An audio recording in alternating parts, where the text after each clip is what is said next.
मैंने बहुत कोशिश की कि मई 2026 के जो 2 एमटीपी आए हैं बिजनेस इकोनॉमिक्स के, ये बच्चों को ना करवाऊं, लेकिन दोस्त एक हद होती है सोचने की भी, वो हद पार करके मैं आपको ये दोनों करवा रहा हूं। ना करवाने का रीजन पता है क्या था? क्योंकि इन दोनों एमटीपी में मैंने बहुत सारी मिस्टेक देखी, बहुत सारे क्वेश्चंस आउट ऑफ सिलेबस हैं, बहुत सारे क्वेश्चंस ऐसे देखने को मिले हैं जहां पर आंसर रॉन्ग दिया आईसीआई ने, और काफी क्वेश्चन ऐसे थे जहां पर आंसर डबल डबल होना चाहिए, कुछ डाउटफुल है चीजें।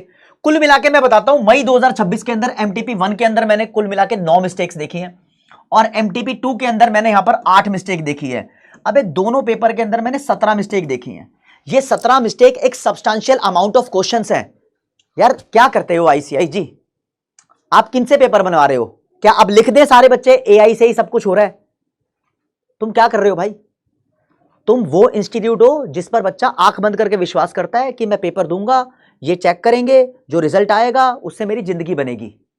तुम बच्चों की जिंदगी को डिसाइड करते हो, तो भाई तुम ट्रेलर और हिंट ऐसा दो ना कि जिससे बच्चों पे थोड़ी सी क्रेडिबिलिटी आए और बच्चे विश्वास भी करें बात को। अब क्या होता है ना, आप हिंट और ट्रेलर क्या देते हो? एमटीपी और आरटीपी। जब एमटीपी आरटीपी में आप मिस्टेक कर देते हो तो बच्चा तो ये भी सोच सकता है कि यार पेपर चेकिंग में भी कोई ना कोई मिस्टेक होगी। जब आपने ऑफिशियली ये अनाउंस कर रखा है अपनी वेबसाइट पे कि एक सीए का पेपर वो लोग भी चेक कर सकते हैं जो सीए नहीं होते। हाँ, वो लिमिटेड नंबर ऑफ पेपर्स हैं, जैसे कि ऑडिटिंग है, मैं उसके बारे में बात कर रहा हूं, लॉ का पेपर है, एएफएम है, अलग अलग लेवल पे, लेकिन वो लोग भी चेक कर रहे हैं जो एक सीए नहीं है।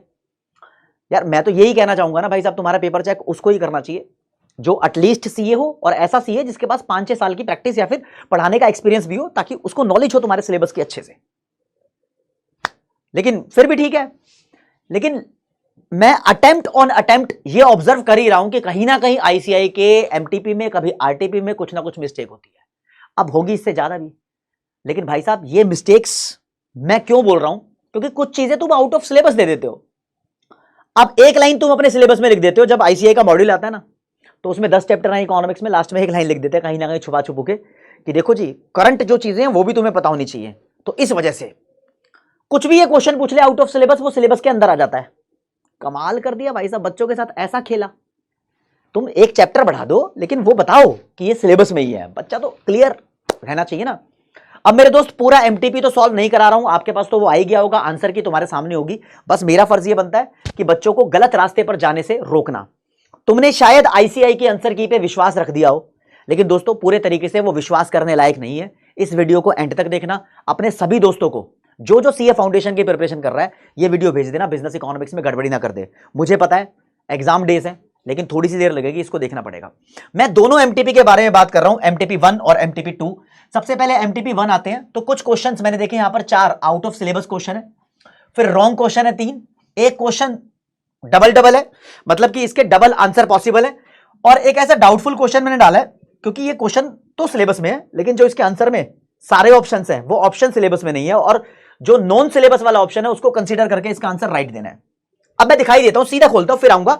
एमटीपी 2 में तो देखो कितने सारे क्वेश्चंस भाई सिलेबस से बाहर है, कमाल ही कर दिया। लेकिन भाई कहते हैं ना कि एमटीपी के बेसिस पे पेपर में कुछ क्वेश्चन आ जाते हैं, तो आप बिल्कुल भी गलती मत करना कि इन क्वेश्चंस को अवॉइड कर दो। वो तो क्या करेगा ना, पेपर बना के छोड़ देगा। अब तुम्हारा रिजल्ट उस पेपर पे डिपेंड करेगा, तो तुम्हें चीजें आनी चाहिए। तो सारे के सारे बच्चे कर लेना इस चीज को। लो जी मैं करवा देता हूं, ये आईसीआई का आपके सामने पेपर है। अच्छा, क्योंकि मैं ये वीडियो आपको रिकॉर्ड करके दे रहा हूं, तो एक बार मैं क्या करता हूं राज्य, ऐसे करके जो मैंने ये वीडियो रिकॉर्ड करी है, क्योंकि मैं पेपर खोलूंगा तो भाई साहब इसकी जरा ऐसे फोटो ले लेता हूं। ए लो जी, तुम्हारे सामने फोटो खींच ली, बीच बीच में मैं देखता रहूंगा कि कौन सा क्वेश्चन है जो है, ठीक है, जिस पे हमें फोकस करना है। तो सबसे पहले एमटीपी के अंदर, क्योंकि मैंने वो फिल्टर करके चीजें बना दी थी, क्वेश्चन नंबर 27 पे आएंगे जो कि रोंग है। चलो जी भाई साहब, क्वेश्चन नंबर 27, तुम्हें क्लैरिटी भी हो जाएगी। ये वाले क्वेश्चन तुम्हें फिल्टर करने को मिल गए, देखो कहीं तुम इसका आंसर कुछ और सोचते और इसका आंसर कुछ और हो गया। आजा आजा, कहां गया? ये लो जी। अब देखो मेरे दोस्त, यहां पर क्या लिखा हुआ है, चैप्टर नंबर 7 से क्वेश्चन है, एक्सटर्नलिटीज आर बेस्ट डिस्क्राइब्ड। इसका आंसर होना चाहिए effect of economic activity on the third party. Third party पे जो इंपैक्ट होता है वो एक्सटर्नलिटी होता है, राइट। लेकिन जो आंसर की है शायद उसके अंदर ये वाला दिया हुआ, लेकिन गलत दिया हुआ, वो मैंने पहले से ऑब्जर्व कर रखा है, राइट। ए वाला आंसर होना चाहिए, गलती पकड़ी गई। ओके जी, अगला क्वेश्चन मैं लेकर चलूंगा आपको यहां पर 72, ठीक है। नहीं, एक क्वेश्चन और है, क्वेश्चन नंबर 30, यही देख लो। सीरीज में चलेंगे ताकि वापस ना जाना पड़े, तुम्हारा टाइम भी बड़ा कीमती है। वीडियो की जो स्पीड है थोड़ी सी फास्ट कर लेना। यहां पर एक वर्ड यूज किया गया है ऑटोमेटिक स्टेबलाइजर, भाई ये तुम्हारे सिलेबस में कहां है, और इसके ऊपर 1 से 2 क्वेश्चन है शायद, एक क्वेश्चन में और इसको यूज किया हुआ है, तो यहां पर कवर अप कर लेते हैं इसको। ऑटोमेटिक स्टेबलाइजर का मतलब क्या होता है? देखो, हमारे देश की सरकार जो गवर्नमेंट एक्सपेंडिचर और टैक्सेशन से रिलेटेड पॉलिसी बनाती है, उस पॉलिसी को बोलते हैं राज्य फिस्कल पॉलिसी। आपको इतना पता है, चैप्टर नंबर 7 के अंदर है। हाँ जी, जब देश में इन्फ्लेशन और डिफ्लेशन चल रही हो तो सरकार अपने एक्सपेंडिचर और टैक्सेशन को एडजस्ट करती है, इंक्रीज डिक्रीज करती है ना, इन्फ्लेशन और डिफ्लेशन के हिसाब से। इतना आपने पढ़ा होगा। लेकिन मेरे दोस्त, जब इन्फ्लेशन और डिफ्लेशन की problem without adjusting these things solve हो जाए, यानी सरकार कुछ चेंज ना करे, जो सरकार ने ऑलरेडी कर रखा है उससे ही इन्फ्लेशन डिफ्लेशन ठीक हो जाए, तो इन चीजों को बोलते हैं ऑटोमेटिक स्टेबलाइजर। ऑटोमेटिक स्टेबलाइजर का मतलब सरकार ने जो भी कर रखा था उसकी वजह से ऑटोमेटिक इकोनॉमी स्टेबल हो गई, ठीक हो गई। इन्फ्लेशन थी, स्टेबल होकर नीचे आ गई, या डिफ्लेशन थी, स्टेबल होकर ऊपर आ गई, तो फ्लक्चुएशंस रिड्यूस हो गई है ऑटोमेटिकली, गवर्नमेंट ने कुछ किया नहीं। तो इसके लिए क्या होता है भाई साहब, अब देखो, ये एक्सचेंज कंट्रोल, इंटरनेशनल ट्रेड की बात हो गई, एक्सपोर्ट, इंटरनेशनल ट्रेड, टैरिफ भी इंटरनेशनल ट्रेड पे टैक्स लगता है। सरकार टैक्सेस लगा सकती है, प्रोग्रेसिव टैक्स का नेचर फॉर एग्जांपल इंडिया के अंदर प्रिवेलेंट है, तो ऐसी बातें यहां पर हो सकती है, लेकिन ये मॉडल में नहीं है भाई, ठीक है ना। चलो कोई बात नहीं भाई साहब, थोड़ा सा और आगे इसको बढ़ाते हैं, ठीक है। अच्छा, इसको हटा देते हैं, आप देख भी सकते हो। अगले क्वेश्चन में आऊंगा, 2 क्वेश्चन यहां से हो गए हैं। अब आ जाओ मेरे दोस्त, सीरीज के अंदर हमारे पास है क्वेश्चन नंबर 69। अब यहां पर भी ये चीज कैसे है, अब कहां आ गया जी, ये लो जी, हाँ जी, 69 पे सीधा पहुंचते हैं। आजा आजा, क्या गड़बड़ी कर देता है भाई। अच्छा, कुछ अच्छे अच्छे क्वेश्चन आपको दिखा भी दूंगा, टेंशन मत लेना आप। 2-1 चीजें मुझे अच्छी लग रही थी, जो आपका डाउट भी हो सकता है, मैं आपको दिखा दूंगा, ठीक है जी। अगर आपको इस क्वेश्चन में डाउट लग रहा हो ना, किसी बच्चे को न्यूमेरिकल में डाउट लग रहा हो कि भाई टोटल कॉस्ट का कोई फंक्शन गिवन होता है ना, तो जो इसमें ऐसी वैल्यू जिसके साथ आउटपुट ना लिखा हो, इसको बोलते हैं फिक्स्ड कॉस्ट। तो यहां पर फिक्स्ड कॉस्ट पूछी हुई है, ठीक है ना। तो ये फिक्स्ड कॉस्ट कितनी है, 2000 है। How much is TFC at output 2000, output कितना भी हो फिक्स्ड कॉस्ट यही होगी, राइट। हाँ, अगर वो पूछता how much is total cost at output this, तो ये वैल्यू फिर क्वांटिटी में पुट करते हैं हर जगह, और जो टोटल वैल्यू आती है उससे टोटल कॉस्ट निकलती है। खैर, इसने ये नहीं पूछा था। आ जाओ जी, आ जाओ, मेरे को अच्छा लगा था क्वेश्चन ये।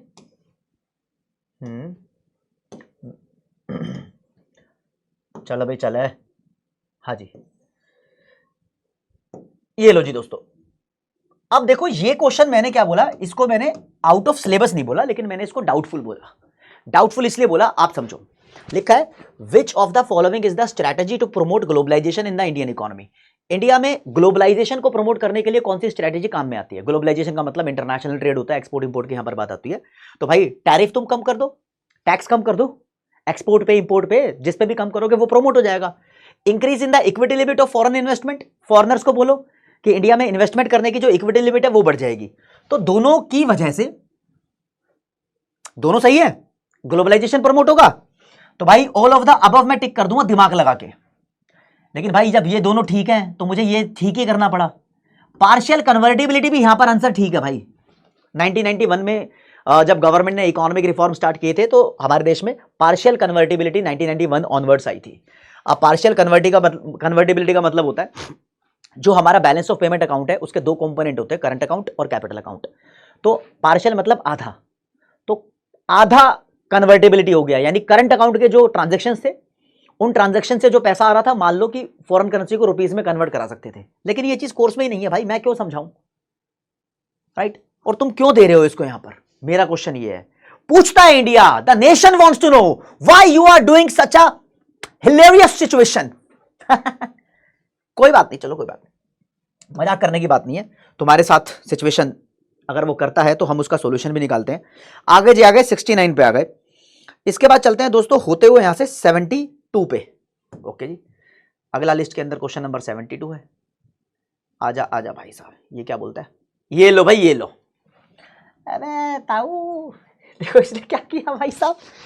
विच of the following transaction will improve capital account balance but worsen the net international investment position. अबे नेट इंटरनेशनल इन्वेस्टमेंट पोजीशन को वर्स कौन करेगा, वर्स करने का मतलब होता है गिराएगा कौन। एक बात बताऊं मेरे दोस्त, आपको पता होगा, ये मत सोचना किसी ने पढ़ाया ही नहीं है। अबे कोर्स में ही नहीं है, ये होता क्या है बच्चों को ही नहीं पता, समझ रहे हो, ये बच्चों को ही नहीं पता ये होता क्या है। इससे रिलेटेड तुमने क्वेश्चन पूछ लिया, कमाल है, यूपीएससी का सिलेबस है क्या। देखो मैं बताता हूं, मान लो जी ये इंडिया है और ये वो देश है जो तुम्हें पसंद है, मान लो जी रशिया है, ठीक है जी। अब रशिया के लोग इंडिया के अंदर इन्वेस्टमेंट करते हैं, एफडीआई, तो इंडिया के लोग भी रशिया में इन्वेस्टमेंट करते होंगे, ये भी इन्वेस्टमेंट है। तो जो इंडिया के लोग रशिया में खरीदते हैं इसे बोलते हैं इंडिया के फॉरेन एसेट्स, ठीक है जी। और जो फॉरेनर्स इंडिया में खरीदते हैं ये फॉरेनर्स के एसेट्स हैं इंडिया में, तो इंडिया की ये फॉरेन लायबिलिटी बन जाती है। क्या बन जाती है जी, फॉरेन लायबिलिटी। इंटरनेशनल अकाउंटिंग पे आ जाओ भाई साहब। तो फॉरेन एसेट्स और फॉरेन लायबिलिटी का जो डिफरेंस होता है उसको बोलते हैं NIIP, net international investment position. अब इसको वर्सन कैसे करेंगे, वर्सन मतलब खराब कैसे करेंगे भाई साहब। ये खराब कैसे हो सकता है, खराब ऐसे हो सकता है या तो फॉरेन एसेट्स कम हो जाए या फॉरेन लायबिलिटी बढ़ जाए, है ना, ऐसा ही हो सकता है। तो फॉरेन लायबिलिटी बढ़ने का मतलब FDI बढ़ जाए। तो यहां पर एक ऑप्शन लिखा हुआ है फॉरेन डायरेक्ट इन्वेस्टमेंट का इनफ्लो, FDI का बढ़ना ही होता है इसका मतलब। ये राइट आंसर मुझे लग रहा है ओके रिपोर्ट तरीके से। लेकिन ठीक है राइट आंसर, लेकिन ये NIIP का तुमने कॉन्सेप्ट डाल दिया, ये सिलेबस में तो था ही नहीं, क्या कर रहे हो भाई साहब। ठीक है जी, चलो कोई बात नहीं। 72 से होते होते फिर हम चलते हैं जी 86 पे। 86, 88, 89, फिर बहुत सारे लगातार, उनको देख लेते हैं जी। तुम ICAI से कुछ रिक्वेस्ट कर सकते हो तो उसका कोई फर्क नहीं पड़ेगा तुम्हारे अटेम्प्ट पे, ध्यान रखना। तो इतना इन्वॉल्व मत होना, अपने पेपर पे ध्यान देना। हाँ थोड़ी सी इकोनॉमिक्स पढ़ लो बस, इसलिए लाया था। 18 तारीख को, क्या बोल रहा हूं मैं, ये 18 मई को तुम क्वांटिटेटिव एप्टीट्यूड का पेपर देकर, मई अटेम्प्ट वालों घर पे आओगे। 2 से 4 तुम्हारा पेपर होगा, तुम 5, 6, 7 बजे तक अपने घर पे पहुंच जाओगे मैक्स टू मैक्स। 7 PM तुम्हें लाइव आना है, मैं कराऊंगा marathon, important topics cover up करा दूंगा आपको, बढ़िया बढ़िया मैराथन। आपको रात को ही रिलैक्सेशन मिल जाएगी, अगले दिन का रोड मैप दे दूंगा, टेंशन मत लो, ठीक है ना। लाइव आना आपसे। अबे रुक जाओ रुक जाओ, एक क्वेश्चन तो हमने डाला ही नहीं अपनी इसमें लिस्ट के अंदर। देखो देखो यहीं देखने पता लगा है 82 में, ये एनिमल स्पिरिट, ये वर्ड कहां से आ गया। 82 डाला था हमने क्या, ये लो लो जी लो जी लो जी लो जी लो जी, इसको इस कैटेगरी में डाल दो। तो 10 मिस्टेक हो गई ना यहाँ पर, ओवरऑल 1 मिस्टेक और 18 मिस्टेक हो गई। एनिमल स्पिरिट क्या होता है। अबे केन्स का एक वर्ड है एनिमल स्पिरिट, इन्होंने अपनी किताब के अंदर यूज किया था। एनिमल जैसे जानवर एनिमल है, इंसान भी एक एनिमल है। तो एनिमल स्पिरिट का मतलब ये बताना चाहते थे इंसान के साइकोलॉजिकल फैक्टर्स, दिमागी हालात जो डिमांड को प्रभावित करते हैं। तो psychological factors influencing economic decision, ठीक है, इसके बारे में बताना चाहते थे। तो इस क्वेश्चन के थ्रू आपको ये कवर अप हुआ है, राइट। हाँ बेटे इतना पकड़ते पकड़ते क्वेश्चन कैच कर दिया हमने भाई साहब। आ जाओ जी 86 पे, फिर से ये ऑटोमेटिक स्टेबलाइजर की बात कर रहा है, जो कि मैं आपको बता चुका था। अब देखो जी ऑटोमेटिक स्टेबलाइजर के बारे में इसने जो ऑप्शन दिए हुए, हाँ कुछ भी दिया हो हमने पहले कर दिया था, progressive taxation, right, okay report है। आगे बढ़ो मेरे दोस्त, ओहो कहां पर चले गए। प्रोग्रेसिव टैक्सेशन सही आंसर है, लेकिन इसका डबल आंसर है। डबल आंसर इसलिए कि ऑटोमेटिक स्टेबलाइजर मतलब गवर्नमेंट की जो प्रिवेलेंट पॉलिसी है उससे सब कुछ ठीक हो रहा है। तो प्रिवेलेंट पॉलिसी अनएम्प्लॉयमेंट बेनिफिट्स भी हो सकते हैं। कम ऑन, सरकार की जो पॉलिसी होती है उसमें टैक्स और एक्सपेंडिचर मैं मानता हूं, लेकिन अनएम्प्लॉयमेंट बेनिफिट्स प्रोवाइड करना ये सरकार का गवर्नमेंट एक्सपेंडिचर है। बेरोजगार लोगों को सरकार कुछ पैसा दे रही है, कुछ पैसा खर्च कर रही है। तो 86 के बी और डी दोनों में से तुम कोई भी सही कर दो। लेकिन इसने क्या किया हुआ भाई, एक बार आंसर की भी देख लेते हैं। 86 का बी, अच्छा इसमें आंसर की नहीं है, कोई बात नहीं, है क्या नीचे, नहीं है, कोई नहीं, मैंने बता दिया बस आपको, उसमें ही फाइनल है, डोंट वरी एट ऑल। ठीक है जी आगे बढ़ते हैं।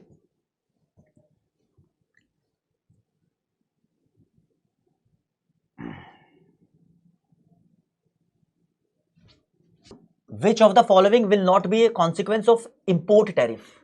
कहता भाई साहब इंपोर्ट टैरिफ का कौन सा रिजल्ट नहीं होगा। अब तुम्हारे सामने ऑप्शन है भाई साहब, ठीक है।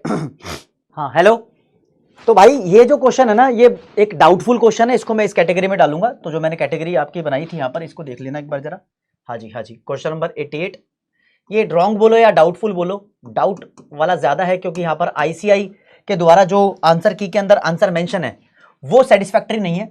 एक्चुअली यहां पर पूछा हुआ है इंपोर्ट टैरिफ को अगर तुम लगा दोगे, यानी देश के अंदर तुम टैरिफ बढ़ा दोगे, ऐसा बोलोगे कि यूएसए से इंडिया के अंदर सामान आएगा तो उस पर टैक्स ज्यादा लगेगा, फॉरेन माल महंगा कर दोगे इंडिया में, तो उसका कौन सा कॉन्सिक्वेंस नहीं होगा, उससे क्या नहीं होगा। तो पहले देखते हैं, increased level of supply in the domestic market.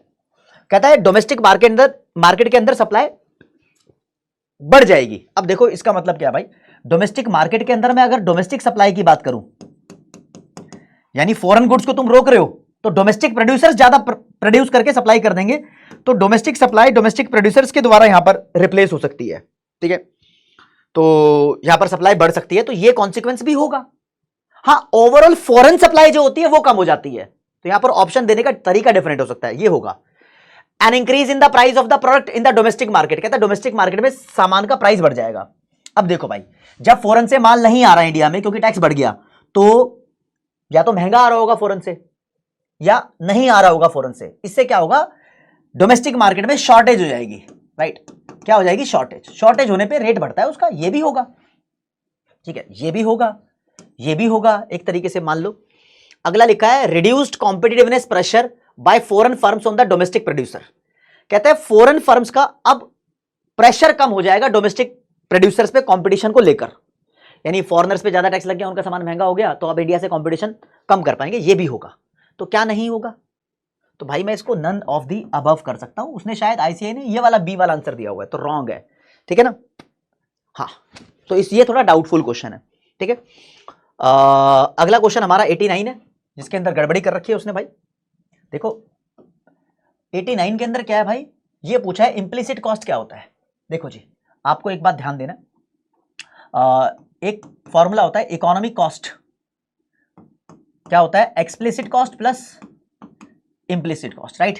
अगर मुझे इम्प्लिसिट कॉस्ट निकालना है तो कैसे निकालूंगा, economic cost minus explicit cost, chapter number 30 है। तो इकोनॉमिक प्रॉफिट की जगह यहां पर कॉस्ट लिखा होता, इकोनॉमिक कॉस्ट हो गया, ओके, और फिर एक्सप्लिसिट कॉस्ट तो ये लिखा ही हुआ है माइनस, तो मैं डी वाले को ठीक कर देता, राइट। शायद उसके अंदर business profit minus economic profit भी लोग इसके पीछे बोलते हैं कि ये आंसर भी ठीक है, लेकिन यही आंसर ठीक माना जाएगा मेरी नजर के अंदर। अगर यहां पर कॉस्ट हो जाएगा तो ये मिस्टेक थी आईसीआई की, ठीक है जी। और 90 तक हो गए, उसके बाद भी इसने मिस्टेक दी थी, हमने जो फोटो खींची थी उसके ऊपर जाएंगे भाई, कहाँ गई फोटो, हाँ अब जाएंगे जी 97 और 99, इन क्वेश्चंस के ऊपर जाते हैं। आजा भाई आजा, अबे भाई ये क्वेश्चन ही पूछ लिया तुमसे।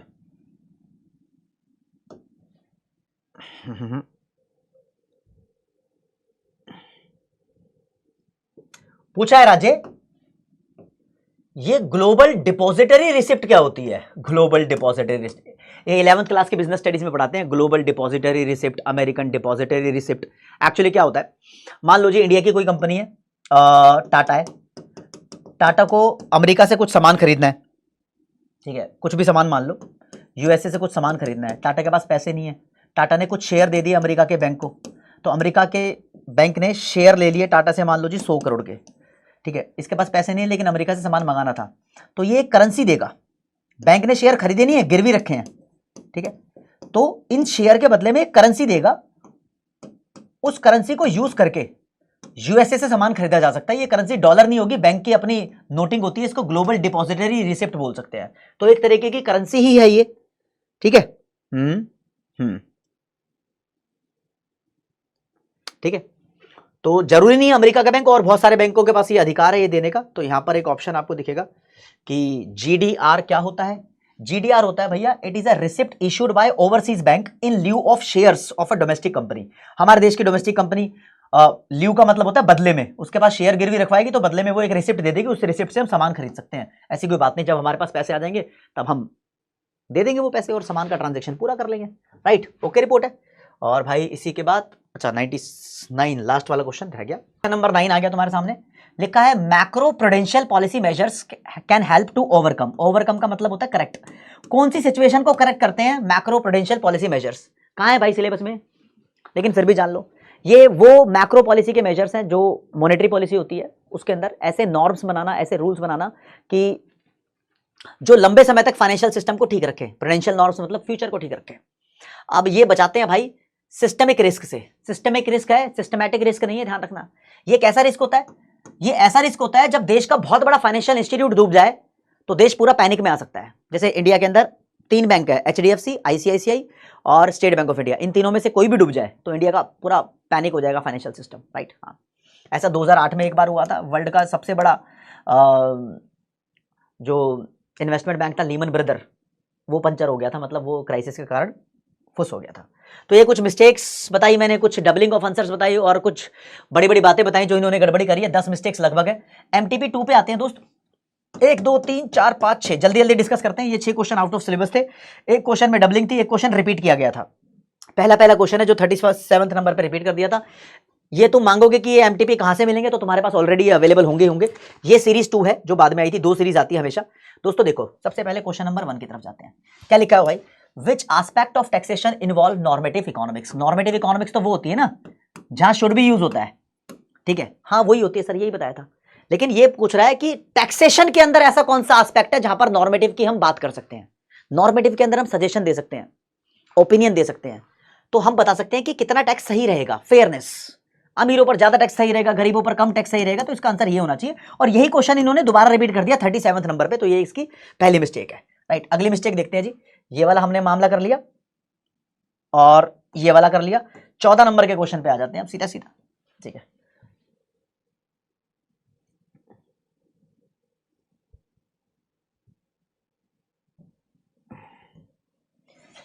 चौदह नंबर के क्वेश्चन पे इसने ये वर्ड यूज किया हुआ डेमोग्राफिक डिविडेंड।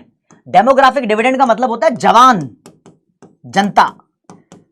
जवान जनता, यूथ को बोलते हैं। पॉपुलेशन की स्टडी में इकोनॉमिक्स ऑनर्स के अंदर मैंने पढ़ा था, वो भी 3rd ईयर के अंदर। ये तुम्हारे सिलेबस में नहीं है। कहता है जवान जनता के फायदे लेने के लिए देश को क्या करना पड़ेगा। अब जवान जनता के फायदे क्या होते हैं भाई? जिस देश में जवान जनता ज्यादा होती है, यूथ ज्यादा होता है, उस देश के अंदर प्रोडक्शन ज्यादा होता है, उस देश में जीडीपी बढ़ता है। लेकिन तब बढ़ता है जब तुम उनसे काम करवाओगे। हाँ, और तुम काम तब करवाओगे ना उनसे जब उनके अंदर कोई स्किल हो। तो भाई अगर देश के अंदर स्किल डेवलपमेंट को प्रमोट करोगे, देश में करो, एआई को प्रमोट, लोगों को सिखाओ फाइनेंस के बारे में, है ना, एआई के बारे में, तो देश स्किल सीखेगा, आगे बढ़ेगा। तो जवान जनता का लाभ मिलेगा इंडिया को, क्योंकि इंडिया में सबसे ज्यादा जवान जनता है। तो इसका मतलब इंडिया का जीडीपी सबसे तेजी से भागेगा, और भागता है इंडिया का।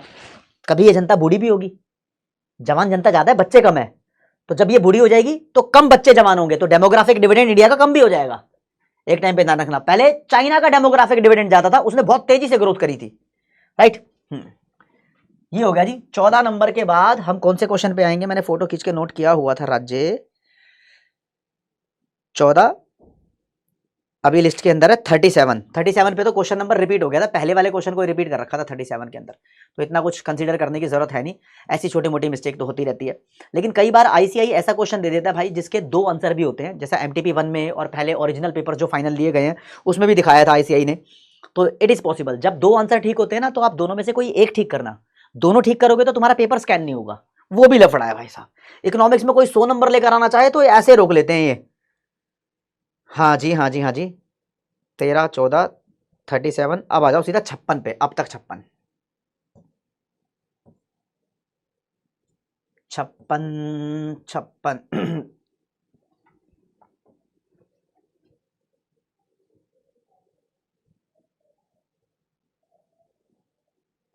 कहाँ है?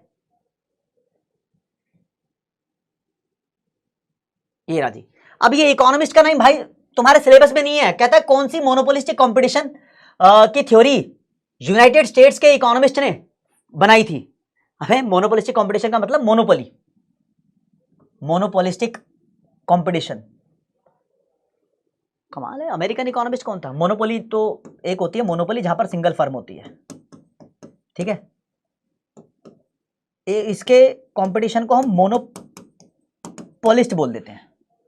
लेकिन मोनोपोलिस्टिक कंपटीशन वो होता है जहां पर बहुत सारी फर्म्स होती है। और भाई चैम्बरलिन ने इसके बारे में बात करी थी। चैम्बरलिन ने ये तुम्हारे सिलेबस में नहीं है भाई, ये पुराने सिलेबस में हुआ करता था, पुराने सिलेबस में जब बिजनेस इकोनॉमिक्स के साथ बीसीके का सब्जेक्ट होता था तब हुआ करता था ये, अब नहीं है। बार बार फोन का लॉक भी लग जाता है। और 13 14 56 हो गया, 73 वाली लाइन में आएंगे, 73 79।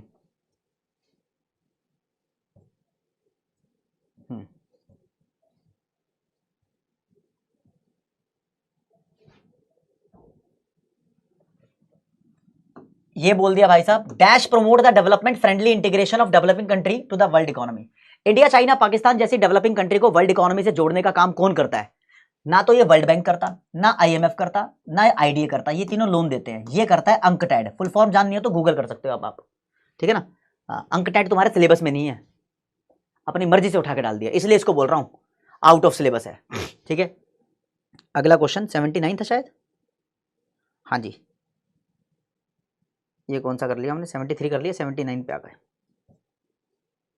केनेजियन थ्योरी शॉर्ट रन एनालिसिस है, ठीक है, कुछ ना कुछ देखता भी जा रहा हूं तो बताता हूं भाई साहब। ये देखो जी, ये क्वेश्चन है, as a part of WTO guideline agreement on agriculture doesn't consider. Agreement on agriculture तो बताया है तुम्हारे कोर्स में है, लेकिन दोस्तों एग्रीमेंट ऑन एग्रीकल्चर को ज्यादा एक्सप्लेन नहीं किया हुआ, ठीक है। तो इसके अंदर बोला हुआ है as a part of WTO guideline agreement on agriculture doesn't consider, किस चीज को ये कंसीडर नहीं करता, तो इसके बारे में क्वेश्चन आपसे पूछा हुआ है। तो देखते हैं भाई साहब, मैं आईसीआई का सिलेबस निकाल दूं अगर आपको ध्यान हो तो मैं आपको वहां से भी प्रूफ दे दूंगा। ये लो जी, आईसीआई का study material, foundation course business economics, ये लो जी, आ जाओ जी 10वें नंबर के चैप्टर पे। और ये जो 10वां खोल दिया, कह रहा हूं 9वें नंबर के चैप्टर पे।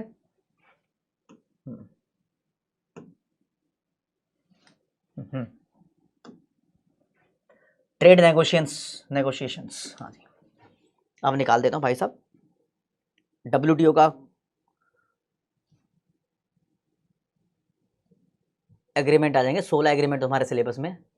ये देखो जी, पेपर में एग्रीमेंट ऑन एग्रीकल्चर के ऊपर क्वेश्चन आए हुए हैं, ऐसी बात नहीं है आए हुए हैं, सिर्फ इतना क्वेश्चन बनता है एग्रीमेंट ऑन एग्रीकल्चर के अंदर हम 3 चीजों का ध्यान रखते हैं भैया, 3 एरिया का ध्यान रखते हैं, एक मार्केट एक्सेस मिल जाए, एक डोमेस्टिक सपोर्ट मिल जाए और एक्सपोर्ट सब्सिडीज मिल जाए, इतना। और इसके ऊपर क्वेश्चन आया भी हुआ है। अब तुमने इससे ज्यादा डिटेल कोई दी हुई है यहाँ पर, इससे ज्यादा कोई भी डिटेल यहाँ पर गिवन नहीं है मेरे दोस्त। तो यहाँ पर फिर आपका पंचर करने की कोशिश की जा रही है, मतलब एडिशनली कुछ भी चीज दे दी है यार, और उसके बारे में तुमसे पूछ रहा है। अगला क्वेश्चन कहां गया,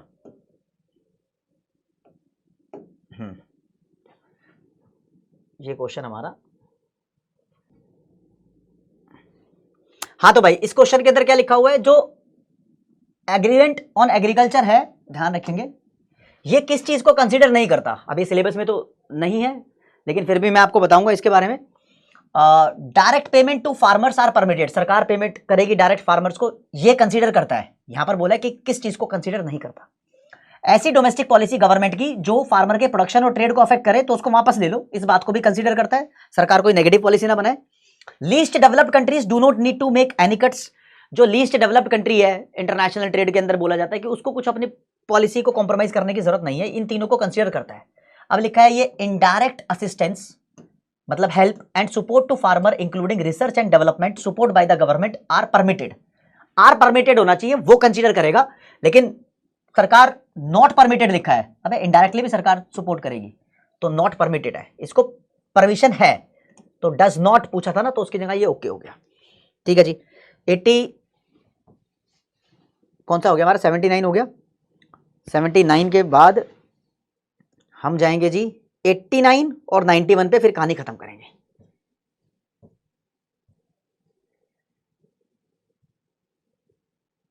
एट्टी 89 पे, हाँ 89 पे डबल आंसर है भाई। कहता है डायरेक्टली मनी सप्लाई का पॉजिटिव रिलेशन किसके साथ है। मान लो मनी सप्लाई बढ़ रही है, ठीक है, तो मनी सप्लाई किस वजह से बढ़ेगी भाई साहब, मनी सप्लाई मनी मल्टीप्लायर की वजह से बढ़ती है और मॉनेटरी बेस की वजह से बढ़ती है, ठीक है। इसके अंदर क्या आंसर दिया हुआ है भाई, मुझे नहीं पता। ये दोनों करेक्ट है, यहां से अगर पेपर में आएगा तो दोनों ही करेक्ट होने चाहिए, लेकिन हो सकता है मुझे कि इसने मॉनेटरी बेस आंसर दिया हो, क्योंकि सबसे पहले मॉनेटरी बेस होता है, उसके बाद सब कुछ होता है। लेकिन भाई ये डाउटफुल है, इसके अंदर दोनों सही आंसर होने चाहिए थे। दोनों का पॉजिटिव रिलेशन है मनी सप्लाई से। और मेरे दोस्त 89 हो गया, इसके बाद 91, that's it. Okay,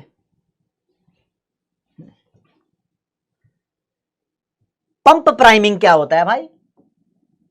pump priming मैंने अपने वन शॉट के अंदर भी बता रखा है, क्योंकि ये पहले भी एमटीपी के अंदर एक बार क्वेश्चन पूछा गया था। जब सरकार एकदम मतलब फटाक से इकोनॉमी के अंदर पैसा डाल दे इकोनॉमी को ठीक करने के लिए, उसे बोलते हैं वन शॉट इंजेक्शन। जैसे कोरोना वगैरह में सरकार ने किया था, तो इसे बोलते हैं पंप प्राइमिंग। पंपिंग करी है, फटाक से पैसा डाला। जैसे इंसान जब पानी में डूब जाता है फिर उसको बाहर निकालते हैं तो पंप करते हैं ना उसकी छाती को, ऐसे इकोनॉमी को पंप करने के लिए। तो ये फिस्कल पॉलिसी है जिसके अंदर सरकार पैसा इकोनॉमी के अंदर डालती है, राइट, दैट्स इट। भाई साहब मैंने आपको बता दिया, ये दोनों थे तुम्हारे पास पेपर, कुल मिला के यहाँ पर 18 मिस्टेक्स यहाँ पर की गई है। आप इसको मोटा मोटा 16 से 18 मिस्टेक्स के बीच में मान सकते हो। इतनी मिस्टेक्स एक्सपेक्टेड नहीं है कि आईसीआई करनी चाहिए, लेकिन अगर आपने इनको भी कवर कर लिया है तो फिर आप एक अलग ही लेवल के स्टूडेंट हो। मैं आपसे 18 मई को मिलूंगा शाम को 7 बजे, मैराथन करेंगे, कॉन्सेप्ट वाली मोस्ट इंपॉर्टेंट टॉपिक्स आपको वहां पर कराऊंगा। अपने सभी दोस्तों को इसके बारे में बता दो। थैंक यू, जय हिंद, जय भारत, नमस्कार, धन्यवाद, बाय बाय एवरीवन। अच्छे से प्रिपरेशन करो, आपके सारे पेपर अच्छे जाएंगे। पॉजिटिव रहना, इसको देख के डरना मत, नॉर्मल रहना भाई साहब। अगर तुमने पूरा कर लिया तो बस कर लिया तो कर लिया, नहीं भी किया तो भी चलेगा। ऐसा कुछ नहीं है हाथी के दांत है, दिखाने के कुछ हो रहा है, खाने के कुछ हो रहा है। इतना डिफिकल्ट तुम्हारा मेन पेपर नहीं आता, टेंशन मत लेना, ठीक है? ओके, बाकी जितना मैंने पढ़ाया है, जितना मैंने कराया है, ट्रस्ट मी, एक मैराथन अटेंड करनी है आपको, और फिर तुम खुद बोलोगे पेपर देने के बाद, हाँ भाई ये बंदा जो बोलता है वैसा हो ही जाता है। ठीक है, बाय बाय गाइस।